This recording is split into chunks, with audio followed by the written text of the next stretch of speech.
Ngayon naman, ang i-unbox natin na sunod, which is itong Gigabyte P650G or Gold. And bakit nga ba bumili na sumasabog na Gigabyte na power supply? Hindi po ito yung variant na sumasabog. So bakit nga ba bumili ako ng Gigabyte? Kasi yung pinakauna kong nabili is isang Gigabyte na graphics card. Okay.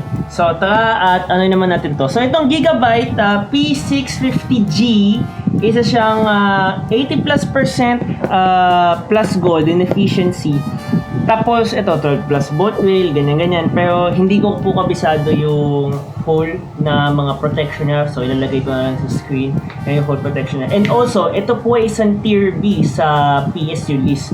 So, Tier C, okay na. Tier B, very good. Tier A, the best. So, yung Tier B, sa mga hindi nag-overclock, pwede na yun, no?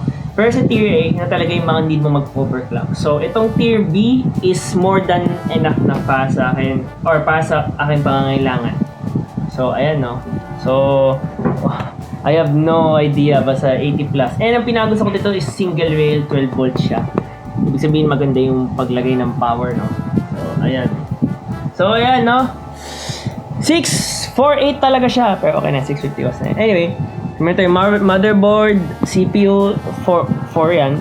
Tapos, buti, 4 yung PCI natin. Tapos, SATA. Tapos, may peripherals na Molex. SATA, dalawa lang naman yung aking, what I call this, meron akong isang SSD and meron din ako isang HDD. So, wala tayong problema sa SATA.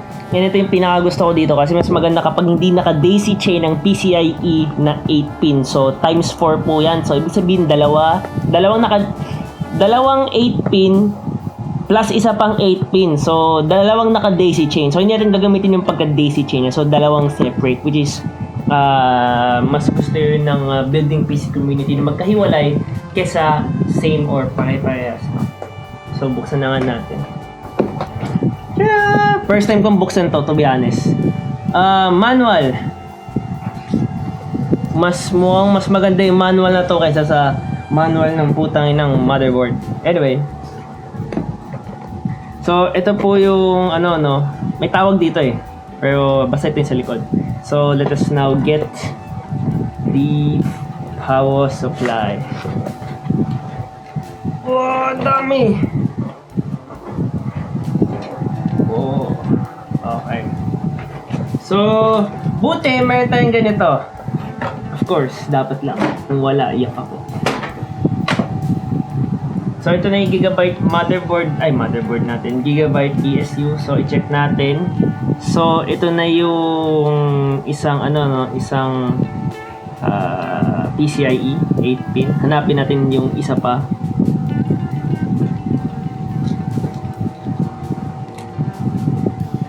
So, ito po ang sinasabi ko sa inyo. So, usually kapag isa lang po yung ganito nyo, kapag dalawang 8-pin yung graphics card nyo, most likely magiging ganyan mo papasok. Pero mas gusto ng PC building community and the mga manufacturers na dalawang separate na ganito. Kasi mas maganda na parang iisa yung tig power ng 8-pin kaysa sa hati. Parang ganun yung sinasabi nila. Okay. So, typical 8-pin, typical 24-pin. Tapos, ito po yung 8-pin CPU power for the motherboard. So, sa mga nagtatanong kung ano yung pinagkaiba or paano i-distinguish yung isang 8-pin at paano i-distinguish yung isang 8-pin ng PCI or graphics card or video card as isang for 8-pin ng CPU. Sa CPU, kapag hinati mo, dalawa siya. So, 4 and 4 pin. Pero kapag sa graphics card naman na 8-pin, kapag hinati mo siya, 6 and 2. So, yun po yung tandaan nyo, no? Ito po yung dalawang magkaiba. For CPU, dalawang 4-4 na pwede mo ipag-combine para maging 8, depende sa iyong motherboard. And depende din sa inyong graphics card kung 8-pin or 6-pin. So anyway, SATA, yun lang. So, since Tier B to, and hindi naman ito yung sumasabog or yung exploding variant ng PSU natin, eh mukhang okay naman po siya no for my for my use, and hindi naman lumalagpas ng 250 watts yung aking graphics card, which is ang RX 6800. Ang nangyayari lang sa kanya, pinaka-max na nakita ko, pinaka-max and bihira lang yun, is 220 watts. So tapos yung what I call this, yung processor ko na bago, parang max niya ata 130, 140 watts. So anyway. So ito yung itsura ng gigabyte natin, no? So 120 fan, hindi ko alam picture ng loob, pero gigabytes as storage na nasisira yung PSU and pangit low quality. Pero ramdam ko naman inaayos na nila yun para hindi masira ang kanilang reputation. So yun nga po, no, thank you sa panonood dito sa pangalawang video ko dito sa aking Gigabyte P650G or Gold na aking power supply.